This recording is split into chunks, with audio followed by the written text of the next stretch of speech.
Salut les abonnés, ça fait super plaisir de vous retrouver. Bienvenue dans cet épisode 5 du montage de l'Ecto 1 1/8 de chez Eagle Moss. Donc, 5e blister, vous voyez, toujours sous plastique. Voilà, donc il y a l'air d'avoir un petit peu de boulot ici. Ça devrait durer un petit peu plus longtemps que la dernière fois. J'enlève ça et on se retrouve juste après. Voilà donc ce qu'on retrouve à l'intérieur du premier blister. Ici maintenant, voilà, ils ont enlevé la partie carton plastique. On se retrouve dans un sachet plastique. On constate ici qu'il y a des choses qui ont voyagé. Mais bon, ça sera plus simple, je pense, à déballer avec cette formule. Et ça, c'est cool. Voilà. Donc ça, je le ferai après. Pour l'instant, on a ici le fascicule numéro 5. Vous voyez, pour monter donc notre Ecto 1. On n'a pas la même photo que la dernière fois, vous voyez. Et pour cause, je pense que c'est parce qu'on attaque les parties mécaniques. Voici donc les nouvelles pièces. Il n'y en a pas tant que ça, mais quand même, il va y avoir un petit peu de boulot. Vous voyez qu'on a de la vis, mine de rien.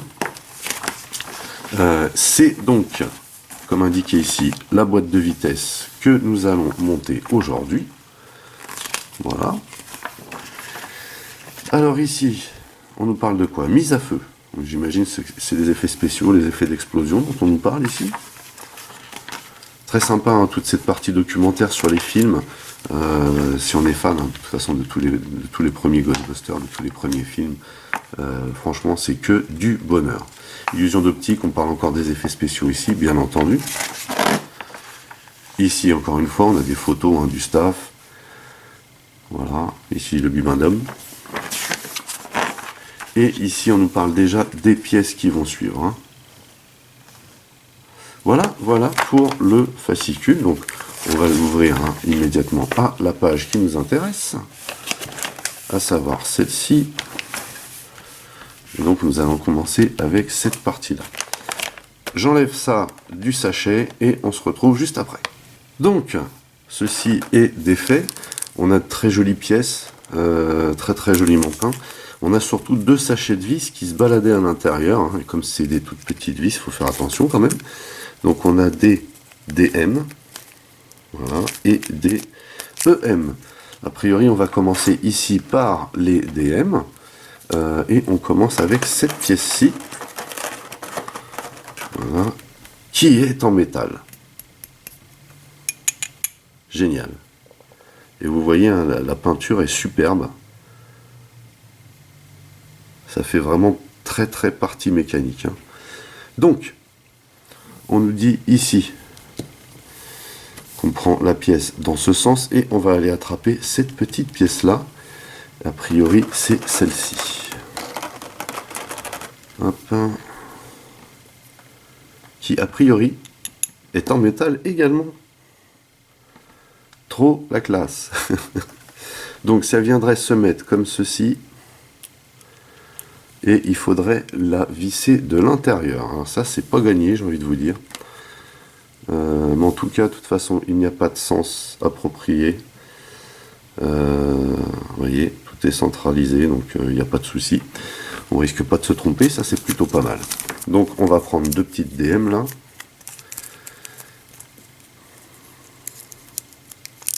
Alors, moi j'ai du mal, je galère avec ces sachets là. Hop.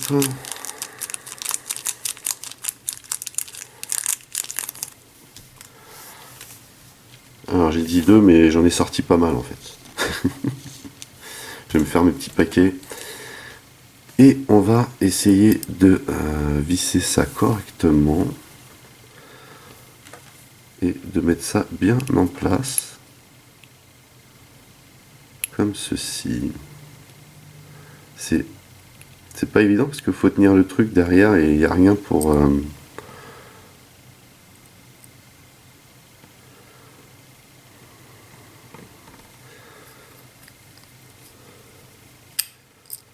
Voilà. Là. Donc ça va être une galère. Comme on n'a rien pour le tenir, le truc.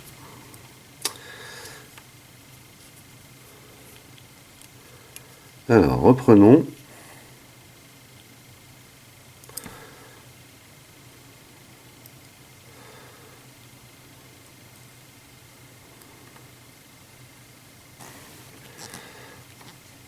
fait, vous n'avez pas de visibilité. C'est ça qui est un petit peu galère. Donc là, on en a mis une déjà, ce qui est pas mal. On va pas serrer à fond tout de suite, parce que vu comment c'est bien galère, on va être sûr déjà que tout soit en place. Voilà.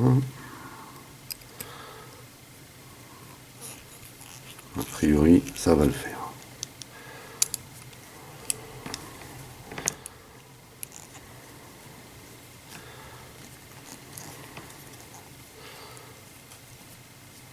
Je suis obligé de dévisser pour être sûr que ça colle bien au truc.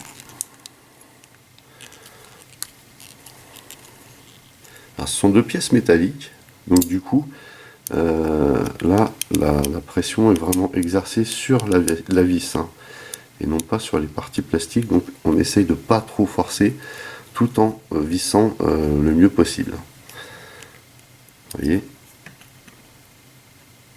Donc là, on est plutôt pas mal.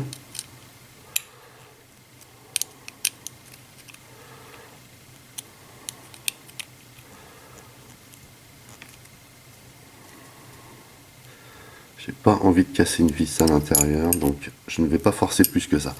Donc du coup, on a fini cette phase. Ensuite, qu'est-ce qu'ils nous disent les messieurs? Il faut prendre cette partie-là. Donc il me semble que c'est également en métal. Trop bien, vous voyez. Et alors, que je visualise bien le truc.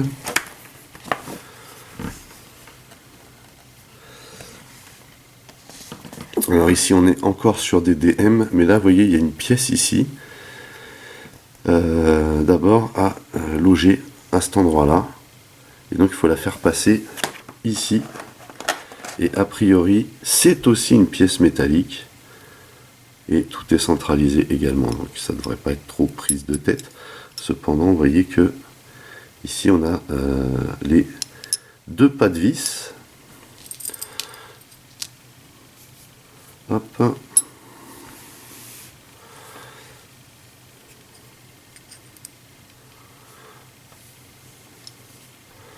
Bon, j'espère que ça va le faire. Voilà, pour une.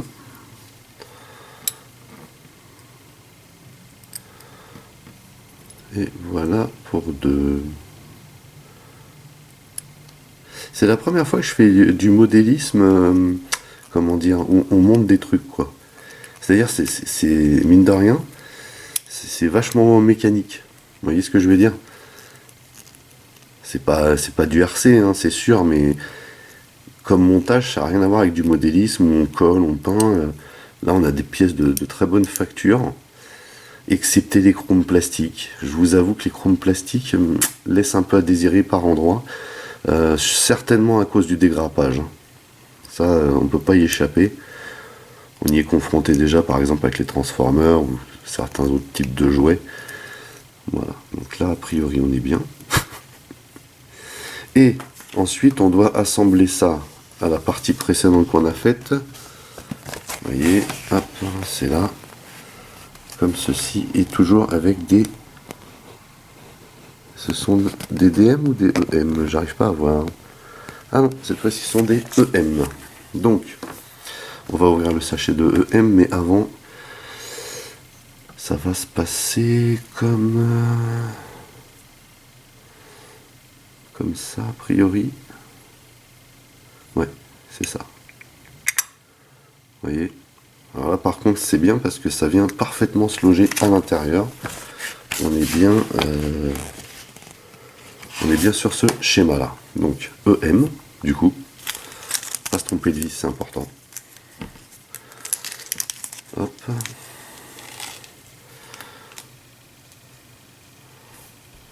Alors, allez voir comme ça, on voit pas beaucoup de différence, mais les EM, a priori, sont un chouïa plus courtes.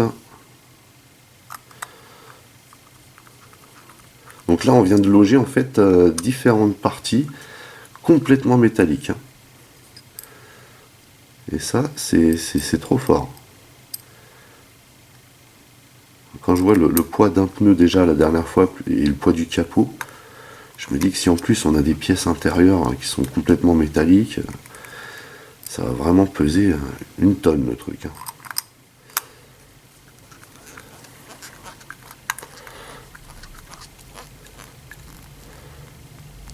Voilà.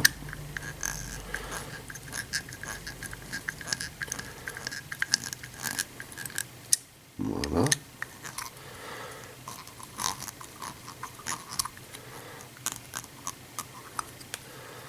Donc a priori, on est bien.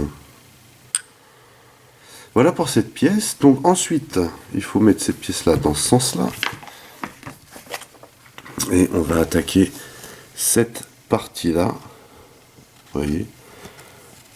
Et là, on doit mettre du DM pour la tenir à cet endroit-là.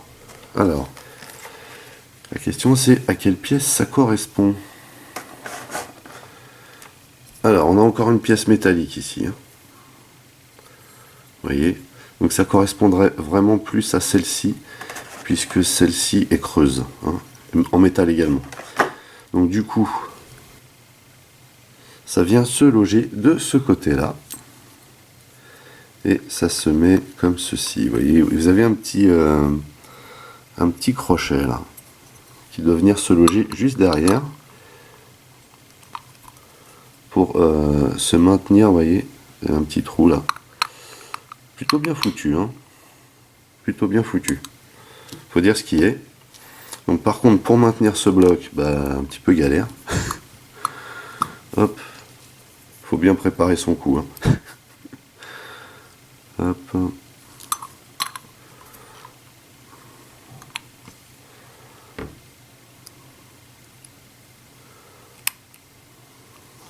Voilà.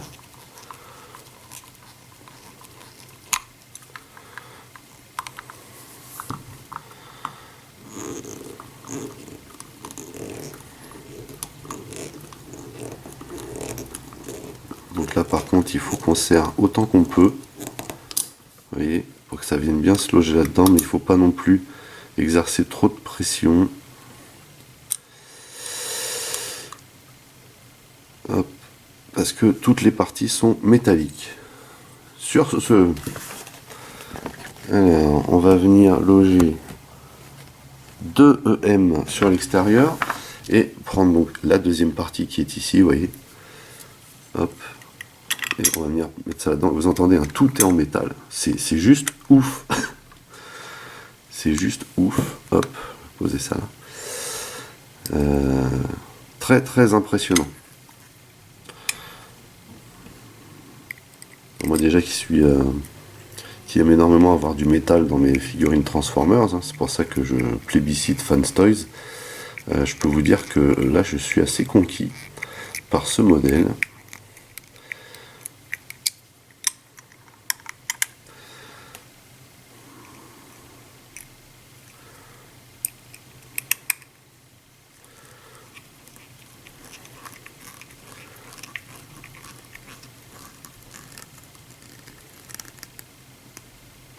Donc là, il faut vraiment qu'on y aille à fond. Là, idem. Je suis obligé de desserrer un peu pour être sûr de bien visser. Voilà. Donc là, on est bien. Nickel. Et du coup, il ne nous reste plus qu'à,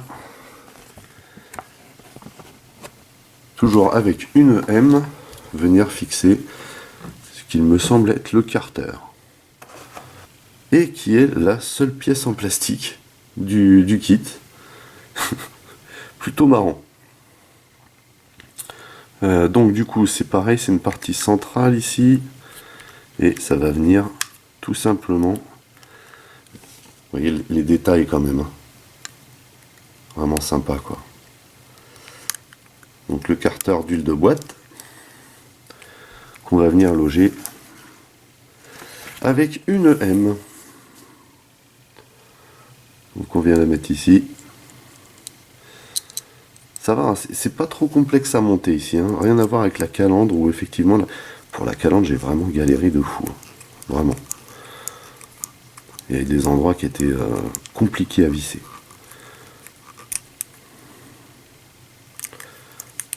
Et voilà le travail. Donc là c'est une partie plastique qui tient uniquement avec une vis, mais c'est le carter quoi. Ça fait assez réaliste. Et donc bah écoutez, on a fini.